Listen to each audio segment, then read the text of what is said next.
Church doesn't end on Sunday, and neither does the conversation.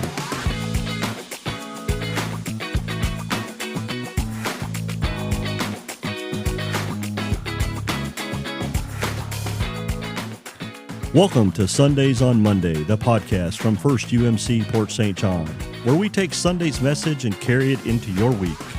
Together, we're going to dive deeper into faith, upcoming church events, and how we can live out God's Word every day. Your faith-filled Monday starts right here because Sunday's message is just the beginning.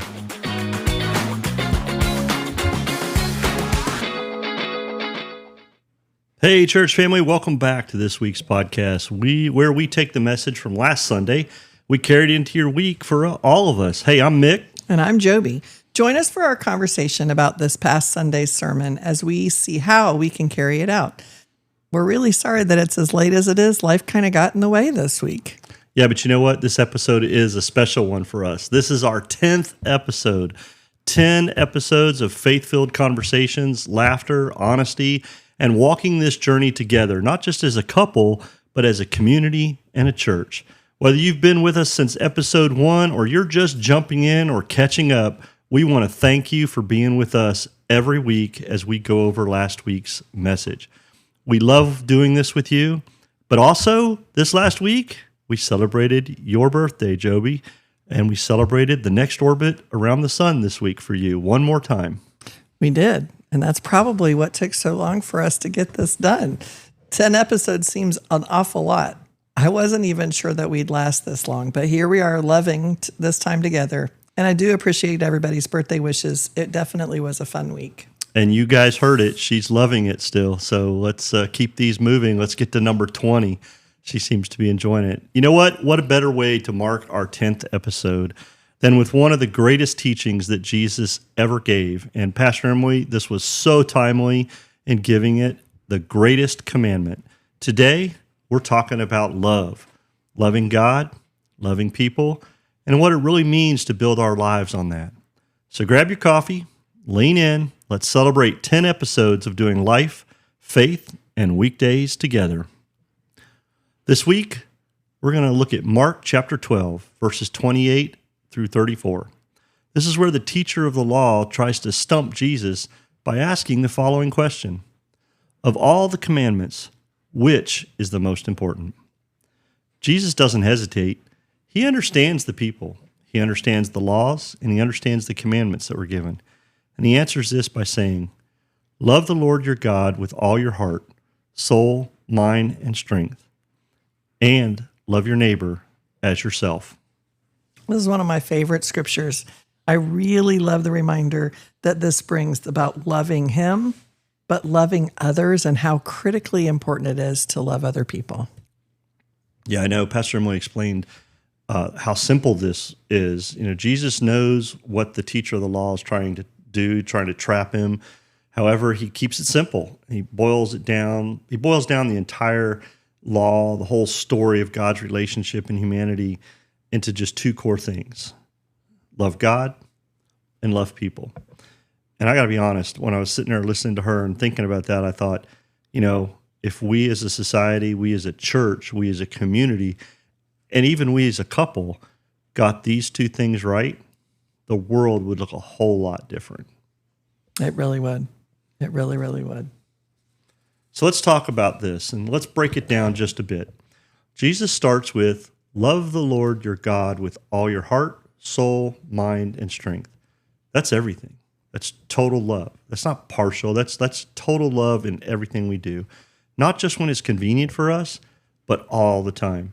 And I'm going to tell you, this hit home for me when Pastor Emily was saying it. And I kind of blanked out a little bit when she was talking just about this part in the sermon. And I really don't know where she went after that for just a few moments, because it really did hit my heart and put a pit in my stomach just a little bit. And I started thinking about, you know, how we get through every day. It's challenging for us to make sure we show God's love in all we do.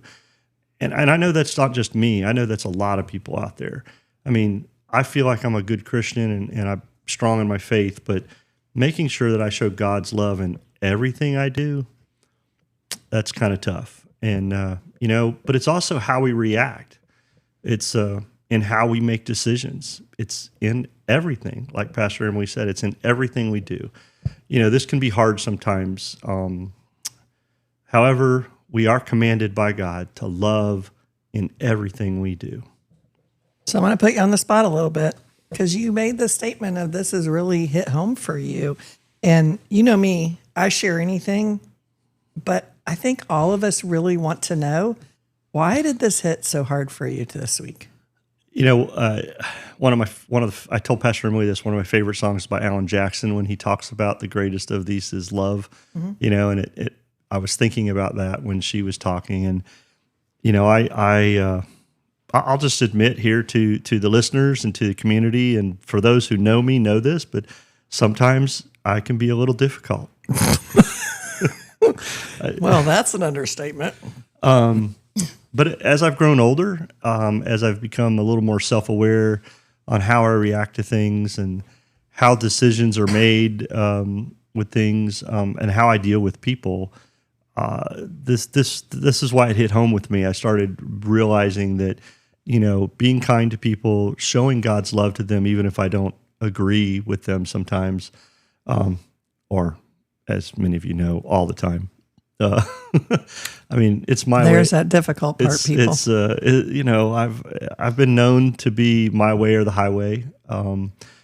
We laugh about it, we joke about it, but it really, the message really hit home from me on that aspect that, some of my true friends that are out there, and I know some of you are out there listening right now, my true friends, I'm just thankful that you accept me for who I am, but you've also been helping me grow and seen me grow in my faith, seen me grow as a person, and try to show God's love to everybody. And I think in the last several years, I've tried to do more of that, and I look at you while we're doing this podcast, and you're one of those who have tried to hold me accountable. And, there have been moments at church when I get on somebody and, then I get mad at you because you're trying to hold me accountable in the spot. And, I have to look back on that. And as I do look back on that, and my grouping brothers tell me the same thing, it's being kind. God commands us to be kind. God commands us to show that love. God commands us,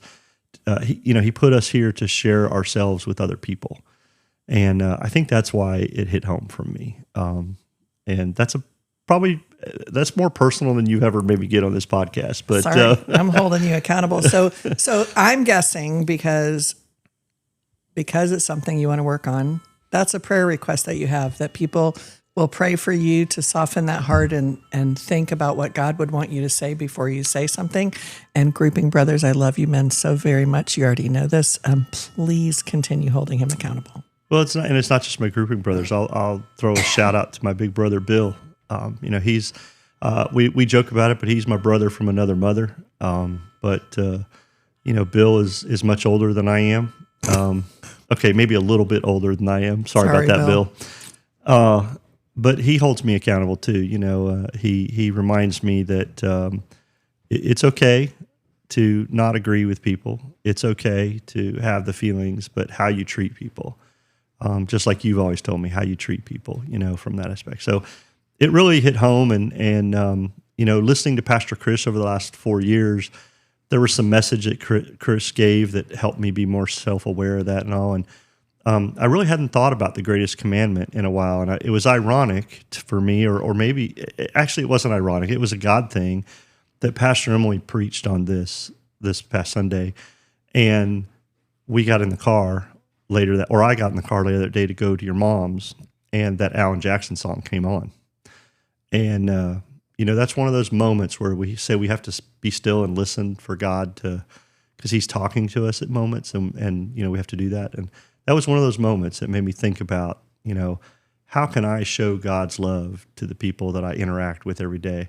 Like I said, it's in everything we do, right? It's not just in partial or convenient things, but it's how we make decisions. It's how we interact with people. It's how we deal with it's how you live life. It's how you live life, and it's how you share your faith.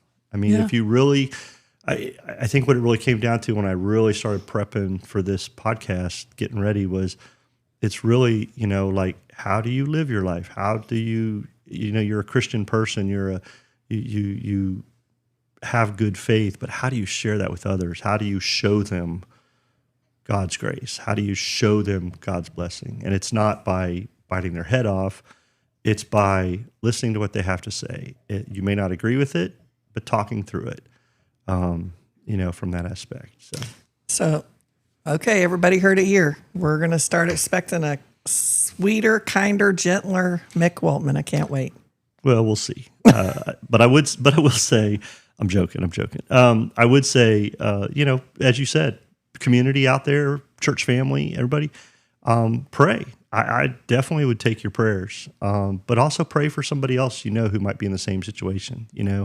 I'll put you on the spot. I know we talk about it all the time, and you're the most kind, caring person I know. I say that all the time, but you have your moments.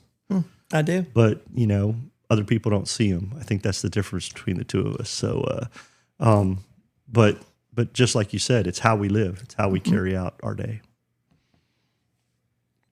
So moving on, that was the first part. We broke it down and love the Lord your God with all your heart, your soul, your mind, and strength. And then Jesus hit us with the second part. It says, love your neighbor as yourself. And now he didn't say love your easy neighbors. He didn't say love the people who look like you, vote like you, think like you. This is again where it hit home for me. He said to love everyone. Everyone is your neighbor. Love them as you love yourself. And in today's world, that's probably the most radical thing Jesus could say to us or have us do, is to remind us to love everyone. Loving others, truly, honestly, one of my favorite things to do. I'm incredibly blessed that I've been able to love on a large chunk of our elementary kids here in Port St. John. Every single day, every single child, these are my kids. And yes, I look at them, I love them, and I ensure that they know that. Hugs if they want one. The words I love you, I do use a lot with my kids, but I give them my time. This week, when we were celebrating my birthday, I was very blessed, and I love the Facebook messages. It takes a lot of time if you have a lot of responses to your birthday, but it's kind of cool to read and, hear from people that you don't always hear from. And one of the blessings about being at the same school for as long as I have parents of kids that I went, that I taught. And so that's kind of a fun thing. But one of my birthday wishes said, "Happy birthday, Jobie." And then she put a comma and she goes, "Mama to all." And it really kind of took me aback. And I really started, at first I kind of chuckled, and then I started thinking about it. And I really do, in a lot of ways, almost mother and show that mother's love. And I'm incredibly blessed that families in Port St. John love that I love their kids. I know that I could be in a community where if I treated kids and treated them like my own children, that it could be a problem. But I'm very blessed here. My parents know that I want nothing but the best for these kids. So when she told me, "Happy birthday, Mama to all," that was probably the greatest compliment I ever got. I never preach to my kids. In fact, I don't even mention God. And it's not that I don't want to. I try and, be really careful about that balance. But I show up, I share my love to them, and I'm really praying that someday these kids will know that I was really showing them God's love all along. I know that wearing Mike's mom's cross necklace, it plays a role in some of my kids. And some kids will ask, they said, "Miss Waltman, I see you wearing a cross. Like, where do you go to church?" And we have this big conversation. And I'm sometimes really blessed that they'll say, "Miss Waltman, I'm getting baptized on Sunday. Can you come?" Or, whatever. So it is a great way to open that door. But I do feel very, very blessed that I get to love on people, especially children. Although, my family laughs and they say all the time, like, "Gosh, put Jobie on an elevator with a total stranger, and by the 5th floor, she's going to know their life story." I truly, genuinely care about people and love to hear stories. So it is a fault or a blessing. I'm not sure. It depends on which one of my family members you ask. Oh, and I know our church family knows that. I mean, they, you all know that a new person comes to church, and I want people to come to our church, and And you know what? One of the first people you're going to meet is my wife, Jobie. She's going to come talk to you, and she really cares that you're there. So come out, join our church, join the church, hear the message, see what's going on. I will say one of the things I love when we go out as a family or just as a couple, we've been in this community so long, and you said so many kids, and I just think it's cool. We give you a hard time all the time. We go to restaurant stuff that everybody. And what I've loved lately is when we go out, all the kids that you taught who are working now, and we see them, and they come up to talk to you, and Mrs. Waltman, I'm doing this. Mrs. Waltman, I'm doing that, and you may not specifically talk about God at the school with them, but you show God. God is projected through you. I mean, you share that with them. They know it. And the reason I say that is in our life, we've had several kids who have come through our life, our timeline. And just like you said, they say, Miss Waltman, I'm getting baptized. Can you come? And what I really love about that is we're not recruiting for First UMC PSJ. Nope. We're not recruiting for anybody else. We're recruiting for the kingdom of God. And what I love is when they tell us, we'll go to the Grove, we'll go to Park Avenue, we'll go to Coastal, we'll go to Surfside, we'll go to First UMC, we'll go to First Baptist, we'll go wherever the kids are. And I think that just says a lot about how much you actually share what God's done in your life and how faith-filled your life is with the kids. We were blessed this week. We went to BB Rad's with some friends out of town, and if you haven't been to BB Rad's, throwing a little thing out there, but dang, some of the best barbecue you're ever going to have. It's well worth it, and it's run by Christian family. Amazing, amazing food. But anyway, we went out to dinner, and a kid walked up, and his eyes got huge, and he looked at me, and I was like, oh my gosh, it was so good to see him, a young man named Seth, and we hugged and caught up on the family. And I said, well, what are you doing here? And he goes, I'm actually doing a Bible study, Miss Waltman. I thought, wow, that's exactly what I want to hear. Like these kids are listening. I mean, again, I didn't drag Seth to church any time at all, but he knew who I was and what I stood for. His family knew what I stood for. And here he is doing a Bible study in a very wonderfully public place. It was exciting. Yeah, I said it then and I'll say it again. That's a great idea, man. Bible and barbecue. Oh my gosh. You sign me up. I'm there. Let's do it. Pastor Emily, I think maybe Wednesday night Bible study, we need to move into the barbecue joint, but let's see how it goes. Hey, you know what else stands out in this passage is that, and Pastor Emily mentioned this later, and this really caught my ear when she said it, because I never really thought about it this way, but you read the passage and what you hear is the teacher of the law actually agrees with Jesus. He gets it. And Jesus tells him, you're not far from the kingdom of God. That's powerful, right? I mean, that is so powerful.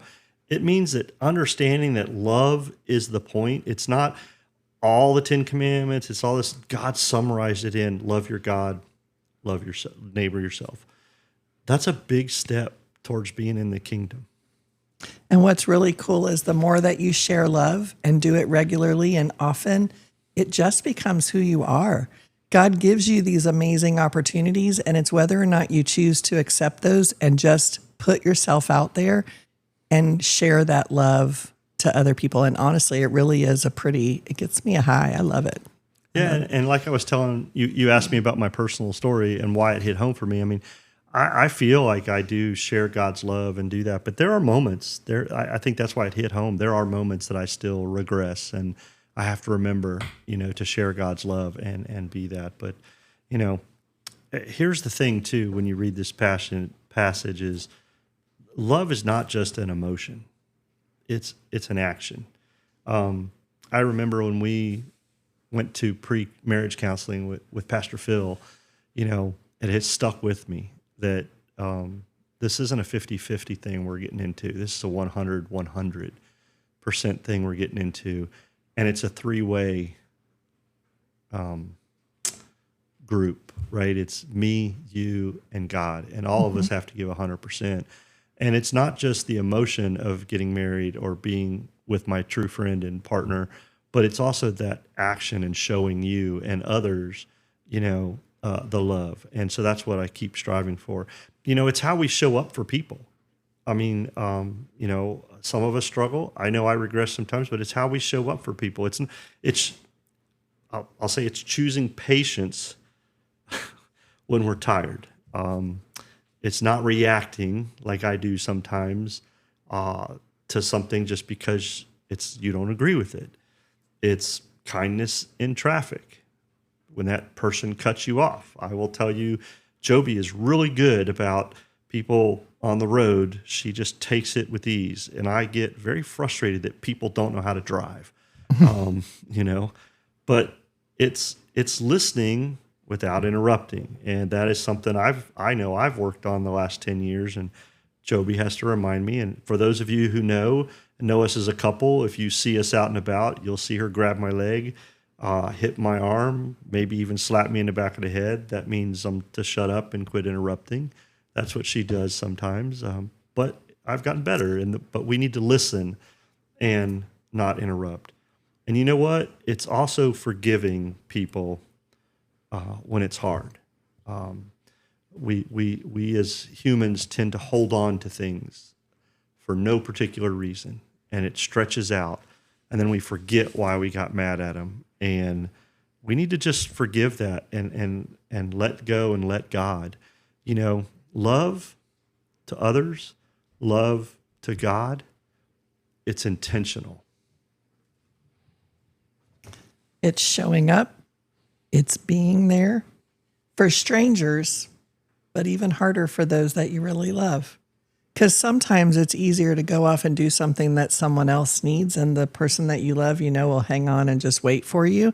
And that's important, to be intentional and showing up for everyone, not just for those who are waiting in the wings. Anyway, that's important. And I think, you know, it's something that we struggle for in our marriage, and we know that both of us are guilty about going and doing for other people. Yeah, we like to serve, but we just got to remember we have to serve each other too. Right. I always tell Mike, I'm like, hey, can I possibly get an appointment to get my whatever fixed or whatever? Like, it's kind of a joke, but it helps him to realize that, hey, maybe I need some support too or whatever. So I think it's really important that you're showing up for everybody. So yeah, church family, show up, be there, know, grow, and show the love of Christ to our community, to our church, to everyone that you run in with. You know, that intentional action will help somebody. You don't know what they're going through today or this week or whatever. So just being there for them and showing God's love, is a miracle in itself. So here's the thing for this week. Let's review. Here's the takeaways. That's what I want to say. Here's the takeaways. Love God fully with your heart, your soul, your mind, and your strength. Love others deeply, especially when it's inconvenient. And let love lead in every decision, in your relationship, in every moment. Let love lead you in the direction that God's calling you. Something that really summarized some stuff that Emily said for me was she asked or was telling us that if she's off or she's not in a good mood, she asks herself some questions. How am I loving God? When was the last time that I prayed? When was the last time I read scripture? When was the last time I used my time to serve someone with no expectation of return? Who have I spent time with or talked to? Who haven't I? And for whom am I grateful? Those questions are super powerful. And honestly, I think they will help you carry this message out pretty well too, just because it kind of holds yourself accountable. And then again, holding each other accountable. You know, we don't do growth in faith alone. It really does take everyone, which is why you hear Mike talk a lot about his grouping brothers, but it's friends that hold you accountable. And it's super important that if you don't have somebody who's helping you and holding you accountable, find somebody who might be that person who can remind you to show that love to God as well as to other people. Yeah, I will say I'm grateful for you, church family. I'm grateful for you, Port St. John community. I'm grateful for you, Jobie. I'm pretty grateful for you too. I'm grateful for all who are listening. I'm grateful for everybody who's in our lives. We try to share the love and show the love, and I just appreciate the fact that you accept us where we are, and we accept you where you are. So here's this week's challenge as we start wrapping this up. I want everybody to go out and choose one intentional act of love each day this week. For God, maybe it's starting your day in prayer or scripture. For your neighbor, maybe it's checking in on someone, forgiving a past hurt, or doing something generous and unexpected. But choose one intentional act of love this week, each day, and perform it. Last week, Emily brought up our mission statement. And if you don't remember it, it is to know, grow, and show the love of Jesus. So if we keep that as our focus, we're going to live out our church mission statement. But more importantly, we're going to live out the greatest commandment that God gave us. Go love on people. Yeah, so hey, before we go this week, here's a reminder. When Jesus was asked what mattered most, he didn't recite or say any rules. He didn't talk about any rituals. He didn't point out any procedures or policies. He said, love is what matters most. So let's live like that matters. So remember to make time for God, make people matter, live in a way that people can look at you and see your actions and hear your words and what you're doing with your life. And they can tell automatically that you love Jesus, and not just because you wear that cross necklace. Let them see that you truly love Jesus as well as others. Yeah, so hey, thanks, church family. Thank you, community, and all of those listening with us this week. We are so happy you joined us on this 10th episode on Jobie's birthday week. We are so glad that we're continuing to do this podcast Sundays on Mondays with you. So until next time, have a great week. Love God, love your neighbor, and let's be the people who live like Jesus meant what he said. Catch you next time. This is Sundays on Monday, brought to you by First UMC Port St. John. If you enjoyed today's episode, be sure to subscribe, share, and stay connected with us throughout the week. Have thoughts, questions, or prayer requests? We'd love to hear from you. Until next time, keep the faith, live with purpose, and remember, Sunday's message is just the beginning. See you next episode.